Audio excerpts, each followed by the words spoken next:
En el amanecer de nuestra historia, cuando la vida en el actual territorio peruano estaba representada solo por la flora y la fauna, hizo su aparición el hombre. Llegó integrando bandas recolectoras, venidas desde el norte por la cordillera o tal vez procedentes de la selva. Eran cazadores errantes, sujetos al movimiento migratorio de los animales que constituían sus piezas de caza. Habitaron tanto las frías cumbres andinas como los cálidos arenales costeños, compartiendo el paisaje con el gigantesco megaterio.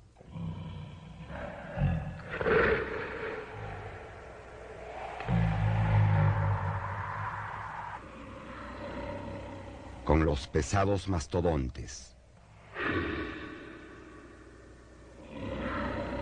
el armadillo gigante,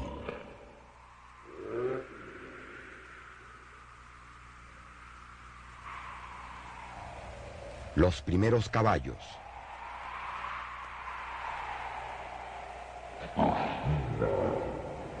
el tigre colmillos de sable y los esbeltos paleoyamas, antepasados de nuestros actuales auquénidos.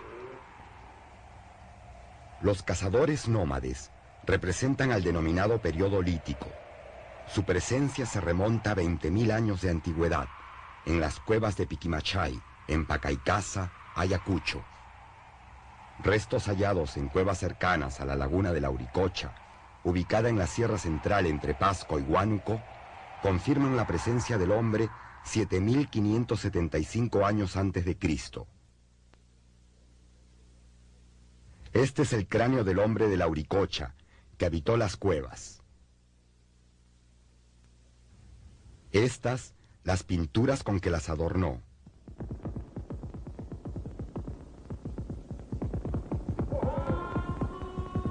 Y aquí sus calcos aumentados.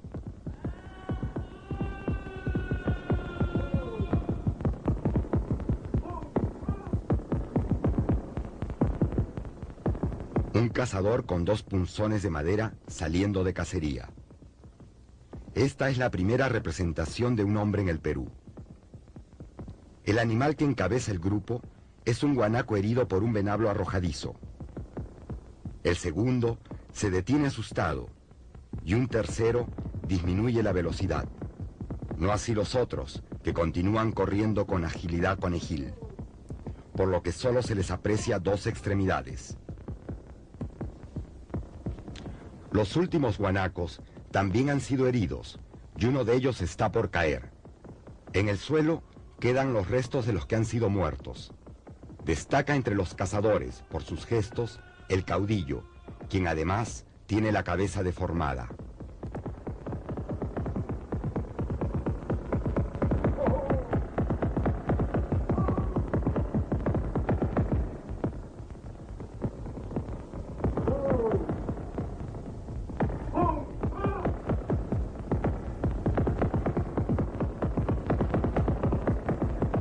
Las mujeres también aparecen en estas pinturas.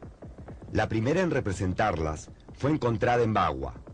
Las muestra agachadas, recogiendo algo. No en vano también eran recolectoras. En Tres Ventanas, 8.080 años antes de Cristo, encontramos a otro cazador nómade de casi igual antigüedad que el de la Auricocha, el hombre de Escomarca, en Huarochirí. Estas 3 cuevas le sirvieron de refugio.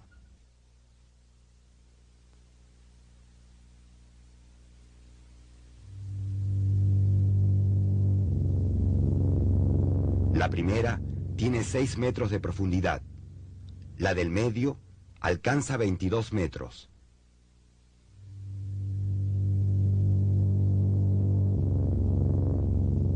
Y la tercera, solamente 13 metros. Están hechas en toba volcánica, lo que explica su color blanquecino, y en cuanto a la altura, ninguna supera los 5 metros. La parte superior de las cuevas aparece ennegrecida, dado que utilizaba ya el fuego para abrigarse y preparar sus alimentos. Aquí subsistió, gracias a la caza de camélidos y cérvidos. También atrapó vizcachas y perdices. Recolectó tubérculos silvestres como la jíquima y el camote, frutos como el pitajayo y plantas como el yauyi, la chilca y la chupaya.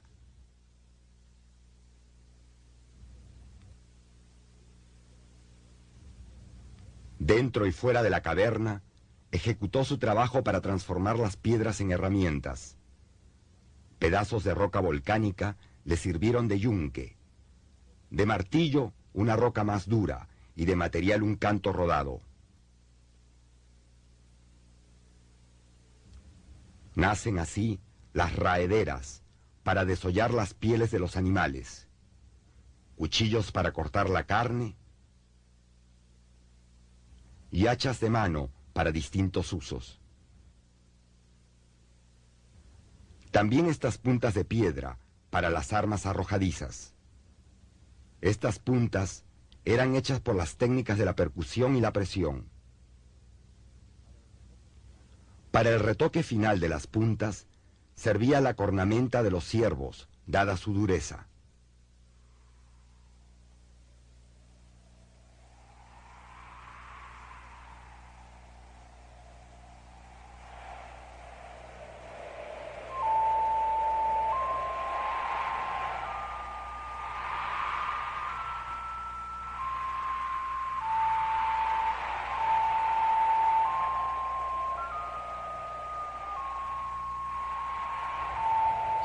La vida cotidiana se desarrollaba en la explanada, delante de las cavernas.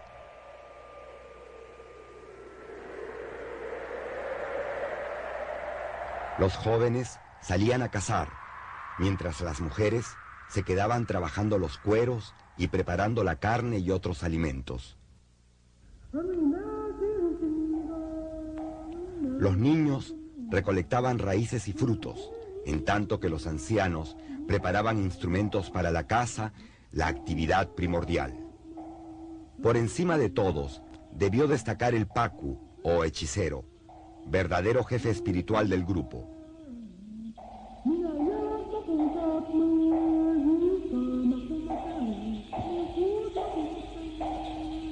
Todavía se llama Pacumanta, o llanura del brujo, a este pastizal donde solían cazar.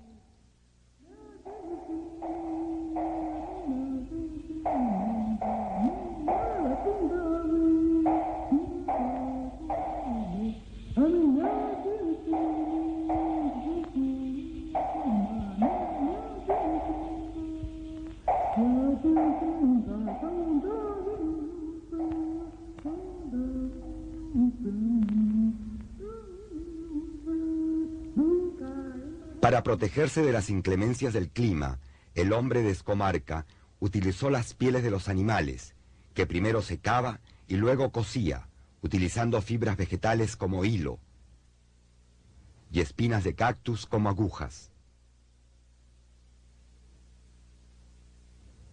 Por la técnica del entrelazado, llegó a las esteras y por el anudado a las redes para bolsas de carga. Perfeccionó ambas técnicas, golpeando las fibras con estos martilletes de piedra pulida.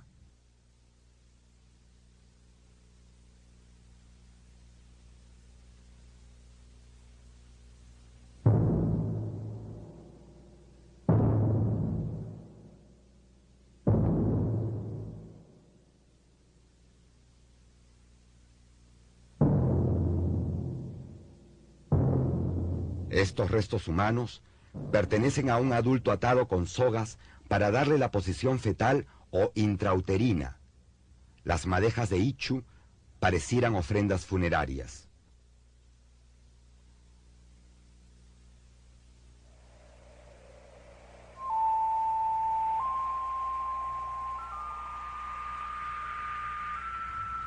Otros cazadores nómades, 7.630 años antes de Cristo, dejaban huella de su paso en el sur del Perú, en la cueva de Toquepala, entre Tacna y Moquegua.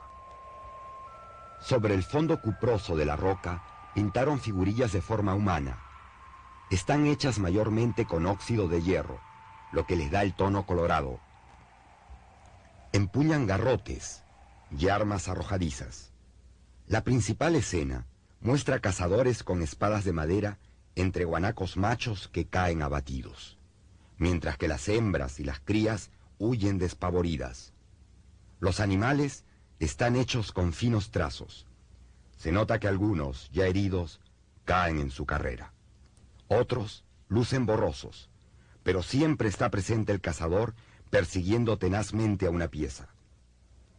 A los cazadores nómades siguió la etapa de los horticultores, seminómades. Muchos son los sitios que delatan la presencia del agricultor incipiente, pero el primero está localizado en la cueva del Guitarrero, junto al río Santa, en Ancash, con una antigüedad de 5500 a.C. Otro horticultor importante es el hombre de Paracas, en Ica, 4000 años antes de Cristo, quien por la técnica reticular logró las redes pesqueras más viejas del mundo.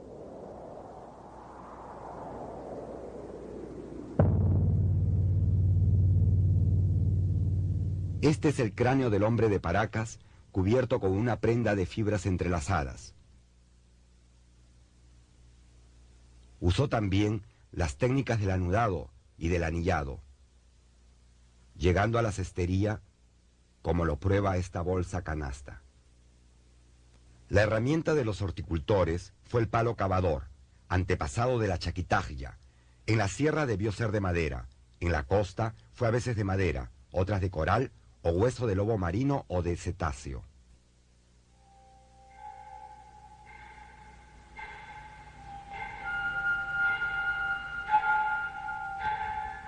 Un lugar donde puede notarse esta evolución agrícola es Paloma, a 54 kilómetros al sur de Lima y 5785 años antes de Cristo.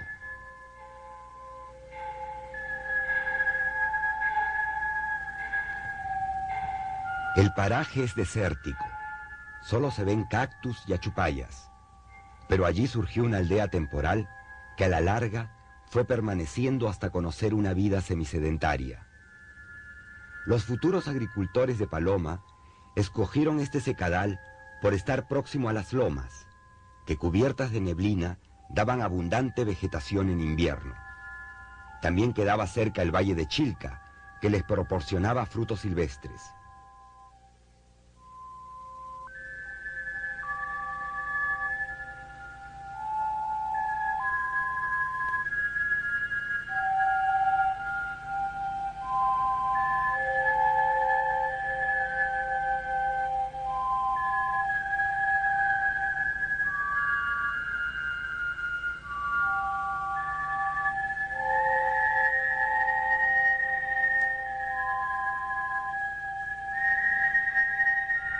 El agua para beber la extrajeron de pozos que cavaron en la cercanía de los cerros.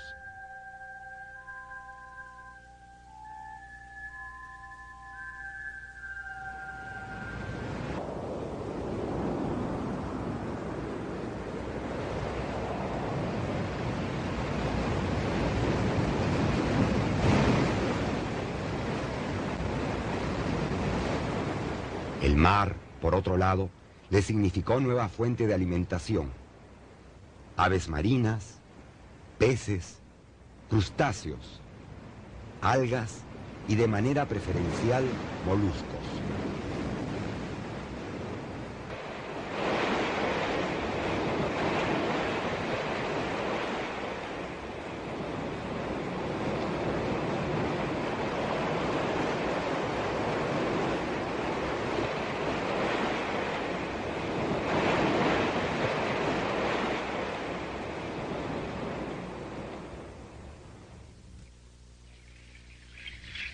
Se han encontrado conchales de ostras, mejillones y caracoles.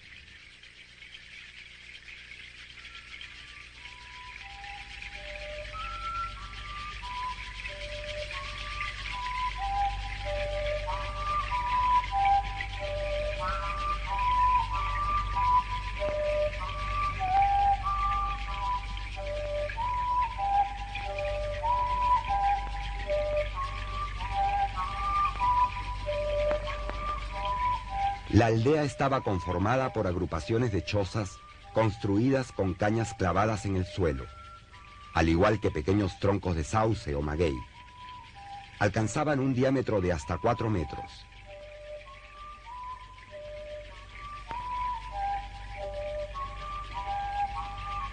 Tenían techo plano, de cañuelas entrelazadas, y todo estaba atado con soguillas de junco y el exterior recubierto de grama. La choza alcanzaba una altura de 1,75 m y se completaba con un paraviento de caña que formaba un pequeño patio.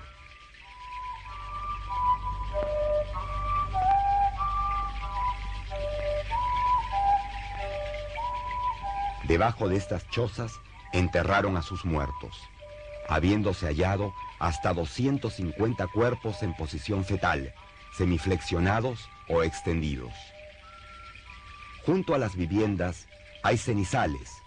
Para preparar sus alimentos, calentaban piedras sobre las que asaban lo que iban a comer. El fuego lo obtuvieron frotando tablillas como esta, con agujeros, en los que se introducía el palillo vertical que se hacía girar con las manos abiertas. La chispa prendía la paja, encendiendo la hoguera, y las piedras se ponían al rojo vivo. Estos, por ejemplo, son los restos de una hoguera y sus piedras recalentadas.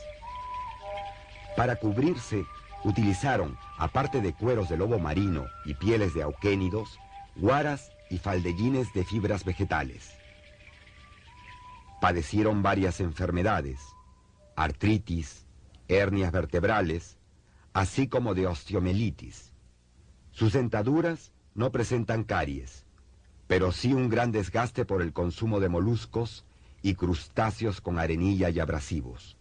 Pescaron con anzuelos de hueso, aunque más comunes fueron los anzuelos de espinas de cactus. En sus últimos tiempos, levantaron chozas de caña con base de piedra. Más logrado fue este recinto comunal, acaso el primero de América. Data del año 2950 a.C. y tiene 2 accesos. Este, con 3 peldaños. El edificio mide 12 por 10 pasos, es rectangular y su altura no supera los 75 centímetros. Es recinto semisubterráneo, con cierta perfección arquitectónica. Aquí está el segundo acceso, con sus peldaños casi borrados por el tiempo. Con esta etapa coincide el descubrimiento de la horticultura, la que se practicó en los valles. Normalmente, los horticultores eran seminómades, que por desconocer el abono y la rotación de cultivos, tenían que abandonar la tierra. Sin embargo, el hombre de Paloma se quedó 3000 años en su aldea y solo se mudó al valle de Chilca cuando su creciente horticultura le aseguró un futuro verdaderamente sedentario. En Chilca, en la margen norte del río, 65 kilómetros al sur de Lima, encontramos una aldea del año 3750 a.C.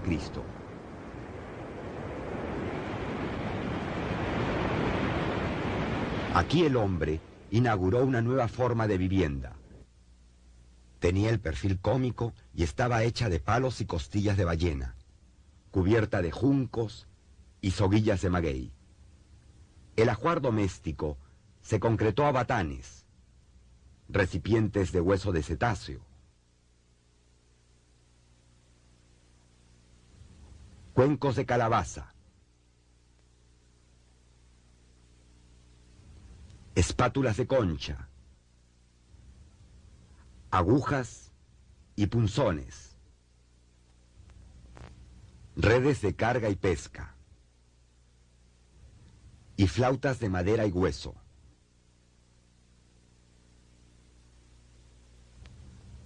Hay también objetos de adorno, como estos collares de conchas y caracoles pulimentados.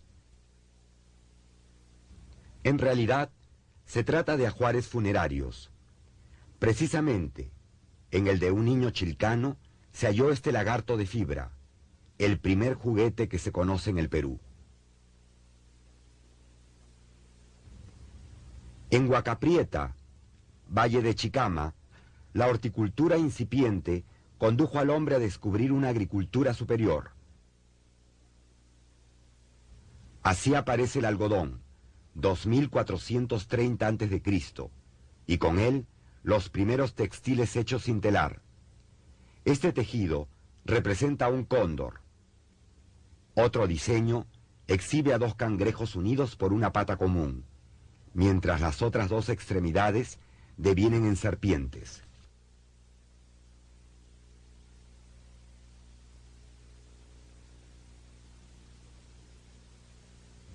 Como pequeño cuenco, acaso ceremonial, está este mate pirograbado, que retrata 4 veces el rostro del jaguar.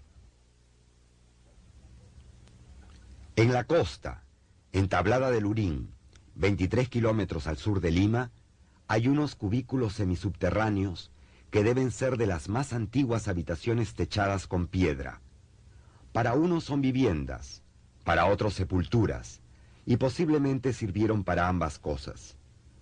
La arquitectura en la sierra levanta el primer templo, el de Cotox, cerca de Huánuco, 1950 años antes de Cristo, donde ya es un hecho la portada trapezoidal y la existencia de hornacinas interiores también trapezoidales.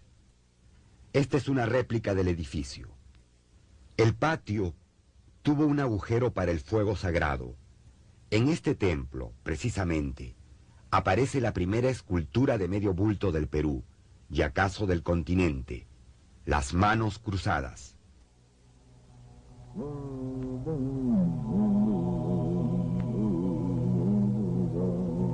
Poco después, al norte de Lima, en la orilla izquierda del río Chillón, se levanta el primer templo de la costa, 1620 años antes de Cristo.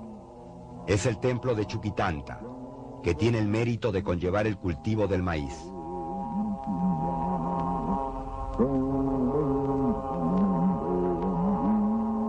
El edificio tiene 60 por 50 metros de base, 8 metros de altura, 5 niveles y 7 unidades, incluyendo este centro ceremonial.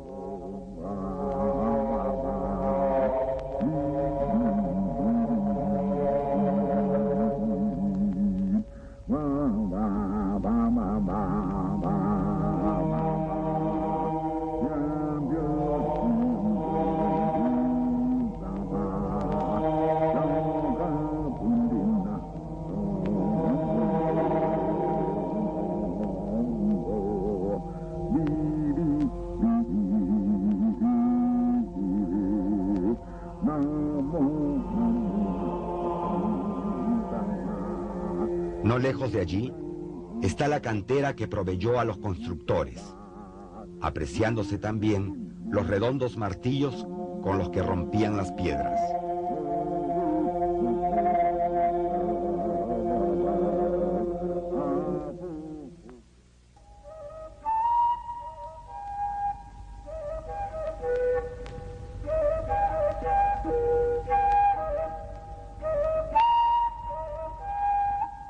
Los primeros peruanos fueron cazadores, horticultores y sedentarios. Su larga vida cultural, solo medible en milenios, es una sucesión de superaciones. Debido a su propio esfuerzo, el salvaje ascendió a la categoría de bárbaro. El periodo lítico y el periodo arcaico habían terminado, y con ellos la etapa precerámica.